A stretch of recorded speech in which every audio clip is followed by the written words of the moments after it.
Current अभी जो मोदी सरकार का एक पूरा तंत्र है, एजेंसी का मायाजाल है, इनका तो यही मकसद है कि विपक्ष के ऊपर आप कीचड़ उछालो, उनके ऊपर केस डालो, ईडी सीबीआई को छोड़ो, तो फिर उसके बाद या तो सरकार गिर जाएगी या तो ये लोग भाजपा में शामिल हो जाएंगे। अच्छा, अगर आज कोई विपक्षी नेता जिसके ऊपर ईडी और सीबीआई पीछे पड़ती है और अगर वो अपनी जगह पे डटे रहता है, तो मान जाओ ये वो सबसे ईमानदार नेता है, जिसको जो सच के साथ खड़ा है। उसे पता है कि आप जितना भी उसे प्रताड़ित कर लो, जितना भी जेल डाल दो, जब ट्रायल शुरू होगा, जब केस पूरा मामला सुनेगा और जब इस पे जजमेंट आएगा, तो वो हमारे पक्ष में होगा। अच्छा, तो मेरे ख्याल से ये हमारे लिए आज गर्व की बात है कि ना अरविंद केजरीवाल टूटे हैं, ना मनीष सिसोदिया, ना संजय सिंह। मैं कह दूं, लेकिन इन सबको ऑफर है 1 साल 2 साल से मिल रही कि देखो शराब घोटाले का केस हमने डाल दिया है, जैसे शिवसेना टूट गई थी, जैसे एनसीपी टूट गई थी, जैसे कई और राजनीतिक पार्टियां टूट गई थी, आप लोग भी आ जाओ, ये सारे केस रफा दफा हो जाएंगे। और ऐसे कई केसेस हैं, आप देखिए अशोक चौहान है, अभी रिसेंटली नारायण राणे, हेमंत बिश्वा शर्मा, इन सारों के ऊपर इन्होंने ईडी सीबीआई छोड़ दी थी। क्या हुआ? इन्होंने बीजेपी ज्वाइन कर ली।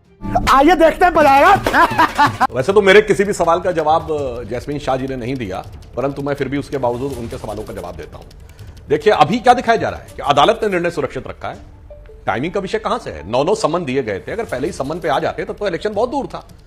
और फिर हमने गिरफ्तार किया है क्या? बीजेपी से सवाल पूछ रहे हैं। ईडी ने गिरफ्तार किया है। और ईडी ने गिरफ्तार किया है क्या? कोर्ट में ये गए, ईडी नहीं गई थी पहले ये गए कोर्ट में, और कोर्ट ने आपका बेल प्ली रिजेक्ट कर दिया। यानी उसने यह बात मान लिया कि आपने जो सबूत रखे थे वो तथ्यात्मक नहीं थे, इसलिए कोर्ट ने परमिशन दी कि आपके ऊपर गिरफ्तारी होनी चाहिए। अब साहब इनको समस्या नजर आ रही है। क्यों भाई? चंडीगढ़ में अगर कोर्ट का निर्णय आपके पक्ष में आ जाएगा तो लोकतंत्र की जीत है, और यहां निर्णय प्रतिकूल आ जाएगा तो लोकतंत्र खत्म हो गया है। गजब राहुल गांधी जी भी बोलते हैं, उनकी सदस्यता अगर कोर्ट बहाल कर देगा तो लोकतंत्र की जीत है, उनके खिलाफ निर्णय आ जाएगा तो लोकतंत्र मर गया है।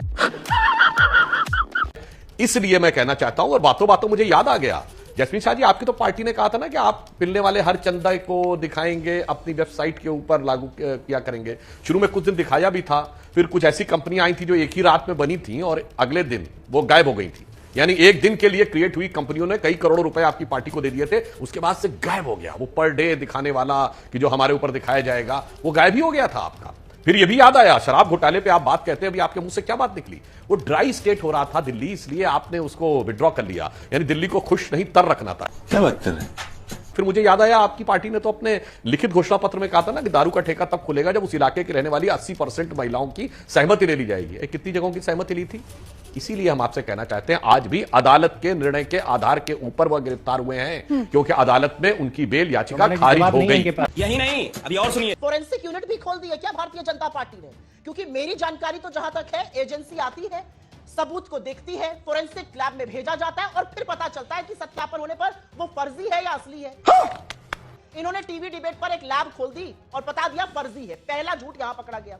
दूसरा, उन्होंने एफआईआर करी तो वो सच्चे होंगे। तो आपकी जानकारी के लिए बता दूं कि जो झुंझुना महादेव ऐप का आप चला रहे हैं, मार्च 2023 में सबसे पहली एफआईआर छत्तीसगढ़ की पुलिस ने करी थी। उस एफआईआर पर ईडी का केस बना, 70 जगह रेड करी गई, करीब 750 लोगों से ज्यादा की गिरफ्तारी हुई, 191 मोबाइल लैपटॉप, 860 मोबाइल फोन जब्त किए गए और लगातार कहा गया ऐप को बैन करो। ऐप पर 28% जीएसटी चार्ज कर रहे थे। मार्च की एफआईआर, बैन होती है ऐप जाकर नवंबर में। तो बोलिएगा मत। और अगर एफआईआर ही सत्य का है तो हम तो सत्य बोल ही रहे थे। यहां पर कह रहे हैं कि लड़के ने एफआईआर करी। अरे अब वो लड़का, दूसरा आदमी भी सामने आ गया है। कोई जगमनदीप है, कनाडा में रहता है, कह रहा है मैं हूं उस वीडियो में, मैंने 500 करोड़ और कुछ नहीं है, ये 10,000 करोड़ का मामला है, मैंने 100 एकड़ जमीन खरीदवाई है कनाडा में, ये मेरा फोन नंबर है, ये मेरा पता है, एजेंसीज मुझसे बात करें। एजेंसी क्यों नहीं बात कर रही है? अच्छा, ठीक है। फर्जी है, इन्होंने घोषित कर दिया फर्जी है, लेकिन इनकी ईडी, इनकी सीबीआई जाएगी छत्तीसगढ़। इन्होंने एक आदमी से झूठ बुलवाया था छत्तीसगढ़ में, उसने कोर्ट में जाके कहा बिल्कुल नहीं, जबरदस्ती अंडर ड्यूरेंस भरवाया गया था, मुझे कोई ऐसी जानकारी नहीं है। असीम दास उस आदमी का नाम है, उसके फर्जीवाड़े का भी अंत हो चुका है। तो असलियत यह है कि बौखलाहट से आप कुछ भी करते रहिए, हमें कोई फर्क नहीं पड़ता है। चलो भाई। नरेंद्र तोमर जी के बेटे की एक फर्जी वीडियो क्लिप चलाई गई। आपको मालूम है, कंप्लेंट करी गई पुलिस, और पुलिस में कंप्लेंट वही करता है जो सच्चा होता है, जिसकी आस्था कानून में होती है। करेक्ट। और अगर इनको कोई परेशानी है और लगता है कि न्याय नहीं हो रहा, मैं तो चुनौती दे रहा हूं ईडी सीबीआई की कोई कार्रवाई अगर रद्द हुई है जो हमारे समय में हुई है, वो सुप्रीम कोर्ट और हाई कोर्ट का ऑर्डर दिखाएं और अभी हाई कोर्ट जाएं और कहें कि तोमर जी के बेटे पे कार्रवाई होनी चाहिए। क्यों नहीं कर रहे? अरे ये सब दिखावा और छलावा है। सोनिया गांधी, राहुल गांधी, खड़गे जी के मुंह में दही जमती है। वो महादेव ऐप के घोटाले पे एक शब्द नहीं बोल पाए। हमास, गाजा सब पे बोलेंगे। ये गान फट गया।